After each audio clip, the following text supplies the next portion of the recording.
Racer কবুতরের পাশাপাশি আমাদের হালকা কিছু হাই ফ্লাইট কবুতরও আছে।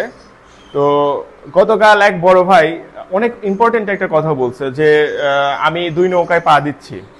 বিষয়টা আসলেও অনেক ভাবার বিষয় যে না, আমি হাই ফ্লায়ার চর্চা করতে গিয়ে যদি আমাদের রেসিং এ কোনো রকম ইফেক্ট ফেলে তাহলে সমস্যা। কারণ সত্যি কথা বলতে কি, মানুষের একটা নির্দিষ্ট পরিমাণ পর্যন্ত অ্যাবিলিটি থাকে, এর বাইরে মানুষ পরিশ্রম করতে পারে না, নির্দিষ্ট বিষয়ে মনোযোগ দিতে পারে না।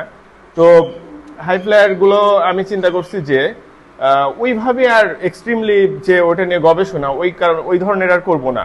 কারণ অবশ্যই আমার রেসারকে সময় দিতে হবে, যেহেতু আমাদের মেইন প্রজেক্টটা হলো রেসারের। তো আমরা কিছু হাই ফ্লায়ার বেবি উঠাইছি, দেখি ইনশাল্লাহ শীতে হালকা পাতলা উড়াবো বলতে ওদের যে এক্সট্রিমলি গুড রেজাল্ট করতে হবে এরকম কোনো মানে নাই। এই যে আমরা ধাপড়িতে নিয়ে যাব, মানে আমরা যে রেসার কবুতর নিয়ে কোয়ালিটির কোনো রকম কম্প্রোমাইজ করি না। মানে আমরা যতই শারীরিক কন্ডিশন খারাপ হয় না কেন, ধরেন আমার জ্বর আসছে, এরপরেও দেখা যাচ্ছে দিনে 1বার বা 2বার রেসার কবুতরের মধ্যে এসে আমাকে অবশ্যই দেখতে হয় যে ওদের কন্ডিশন কি আছে। এরকম অবজারভেশনে না থাকলে আসলে সত্যি কথা বলতে রেসারের সাকসেস নিয়ে আসাটা সো টাফ।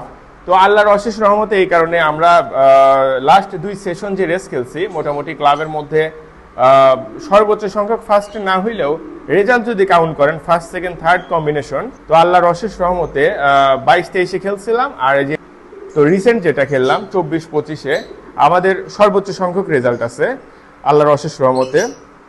তো যাই হোক, এখন হাই ফ্লায়ার কবুতরগুলোকে আমি ধাপড়িতে নিয়ে যাব। কারণ আমরা কি করি, এই যে বাবা মা থেকে আলাদা করার পরে কয়েকটা দিন অবজারভেশনে রাখি যে ওরা ঠিক মতো খাওয়া দাওয়া করতেছে কিনা, ওদের কোনো সমস্যা হচ্ছে কিনা।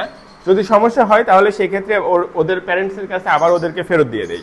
আর এরকম যখন থাকে যে 1-2 পর পরে, তখন আমরা সেটাকে ধাপড়িতে নিয়ে যাই। যেহেতু আপনারা দেখছেন যে আমাদের একটা অনেক বড় সড়ো ফ্লাইং জোন আছে, তো সেখানে বড় কবুতর রাখলেও ম্যাটিং এর কোনো সমস্যা হয় না। আমি যদি হুট করে ওইখানে কবুতর ওইখান থেকে বের করে আকাশে দিয়ে দেয়, তাহলে সেই কবুতরটা সেই দিনকে ল্যান্ড করে ঢুকে পড়ে, হারানোর চান্স খুবই কম যদি বাজে না নেয়।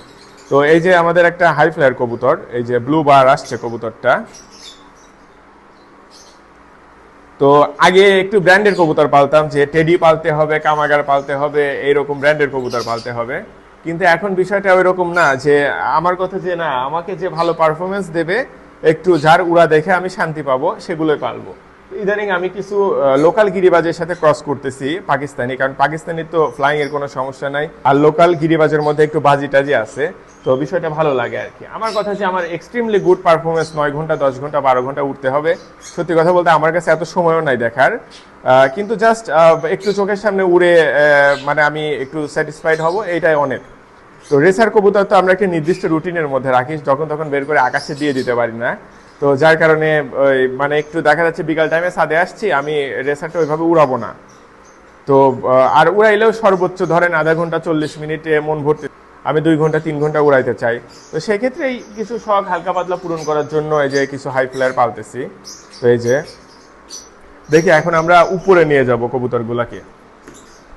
তো আমাদের যে কবুতর যে ক্যারি করি সেইগুলো আসলে ধুলা পড়ে গেছে, তো রিসেন্টলি ওই টস করা হয় না ওই কারণে, তো এই কার্টুনটা ব্যবহার করি। তো এখানে কিছু হাই ফ্লায়ারের বেবি নিয়ে আসছি। হাই ফ্লায়ার এবং লোকাল গিরিবাজের হলো কিছু ক্রস আছে, হাই ফ্লায়ার আছে। এই যে এটা একটা ব্লু বার কবুতর আসছে, এটাকে আমরা কালার প্রজেক্টে কাজে লাগাতে পারবো যদি কখনো গিরিবাজের হলো বা হাই ফ্লায়ারের হলো কোনো কালার নিয়ে কাজ করি। আচ্ছা, এখানে একটা কবুতর আছে, এটা ব্যাপক বাজি করা একটা কবুতরের বেবি, চোখ হলুদ আসছে। এই যে চোখ হলুদ হবে বড় হয়ে গেলে।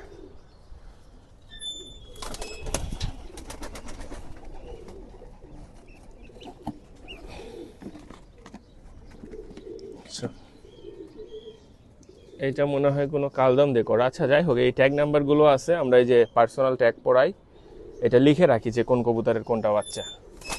তো আপাতত চেহারা না চেনা গেলেও সমস্যা নাই।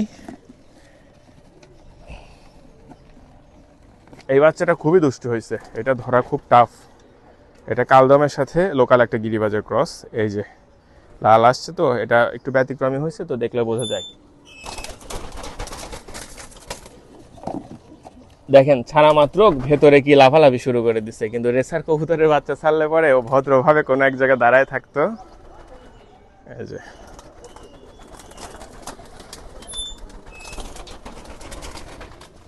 আচ্ছা, এবার একটা কবুতর কালার প্রজেক্টের কবুতর, এইটা ব্রাউন অথবা ডাইলিউট ব্লু। আমরা ইন ফিউচার টেস্ট ব্রিড করে প্রমাণ করার চেষ্টা করব যে কি কবুতর, কারণ আমাদের ব্রাউনও দরকার, ডাইলিউট ব্লু দরকার। আমাদের অ্যালমন্ড কবুতর, অ্যালমন্ড রেসার প্রজেক্টের বাচ্চা।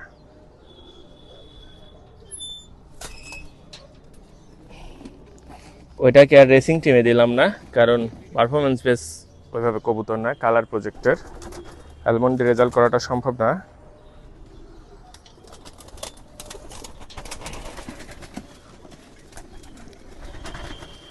আর এক পিস আছে, এই ঘাপটি মারে বসেছিল,